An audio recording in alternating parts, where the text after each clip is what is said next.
So apparently I'm live, but because of the problems with my internet, I don't know if I am, but I'm just going to trundle on to the end and see if I am.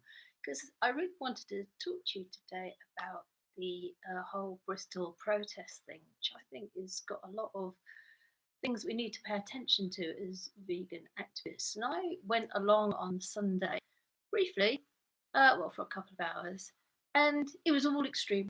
Lots of people with nice, um, different coloured hair, lots of people drinking booze, people sitting around blocking the traffic. There wasn't any traffic there. Um, so a mixture of fluffy and a bit of direct action there, which I thought was great. And clearly, the whole sort of setup, everybody was doing their own thing, organising group.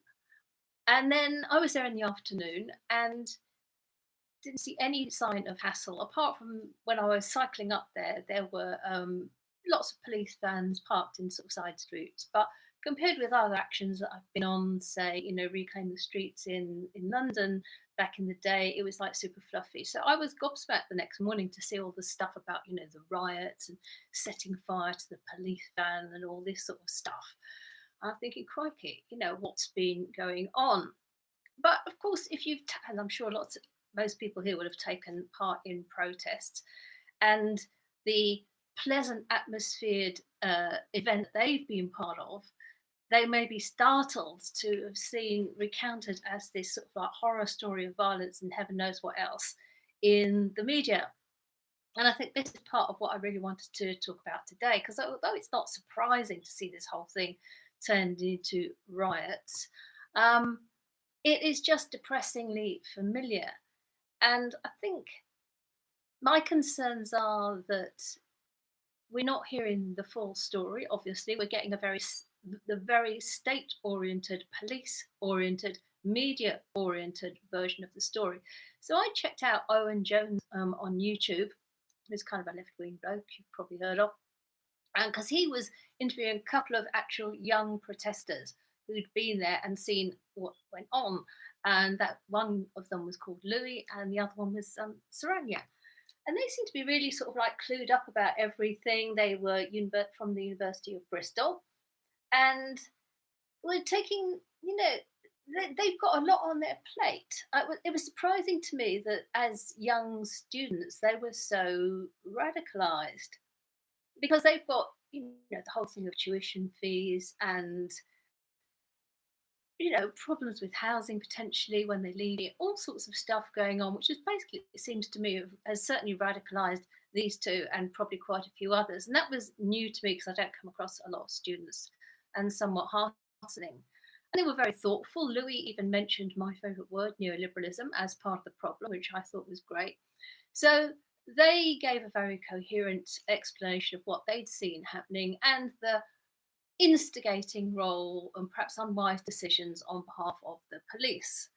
So that I thought was great, and I'll put the link to Owen Jones in the description below because it is well worth watching.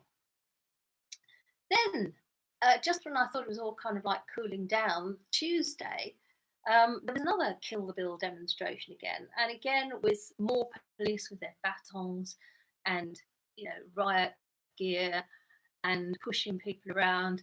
This time they even were harassing and threatening a couple of local journalists, maybe more. Certainly they wrote about it in the local press, which I thought was kind of indicative of a rather problematic attitude.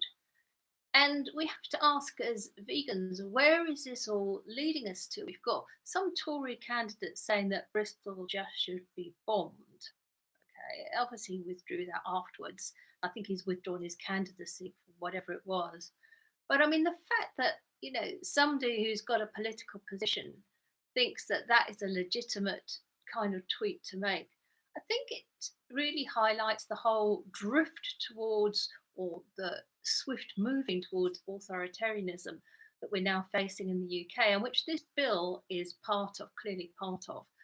And as vegans and activists, we need to be aware of that. Now, it was great to see after the Tuesday protests that Animal Rebellion in Bristol and also Bristol Animal Save had made comments to the media and were saying basically, that they were concerned about the bill, which I thought was a very useful thing to say. So well done. Protest, which is part of the neoliberal agenda, which is to reduce and reduce and reduce the space for people to become involved, ordinary people to become involved in changing society. And as vegans, obviously, this is our number one aim. We know that we need to change society in order to have a fair and just world for all animals, including human animals.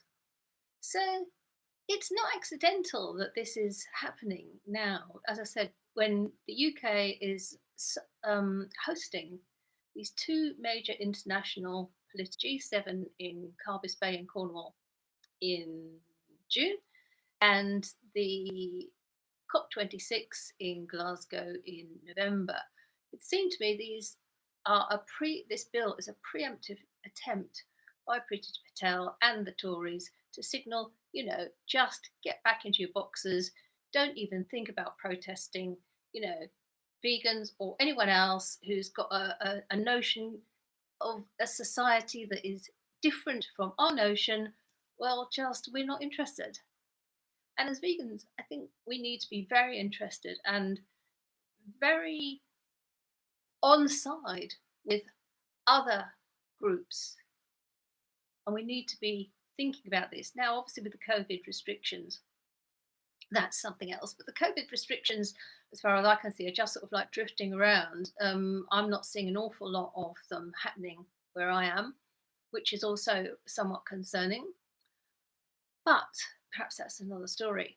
The main thing is, as vegans, we need to really step up to the mark in terms of being aware of these things and showing solidarity with other groups now and during the G7 and during the COP.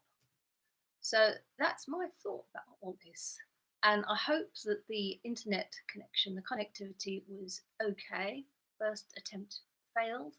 So let's just hang on there. Hope you're having a good day. Hope you're having a good week. And I'll speak to you very soon. You take care. It's Pamela from Animal Justice Emergency. Don't forget to like if you liked it, subscribe if you haven't subscribed, and share it, please, to help the algorithm, help more people to see the video. Remember, together we can help to stop the war on other animals. You take care. Any thoughts, let me know in the comments below. Take care and thank you.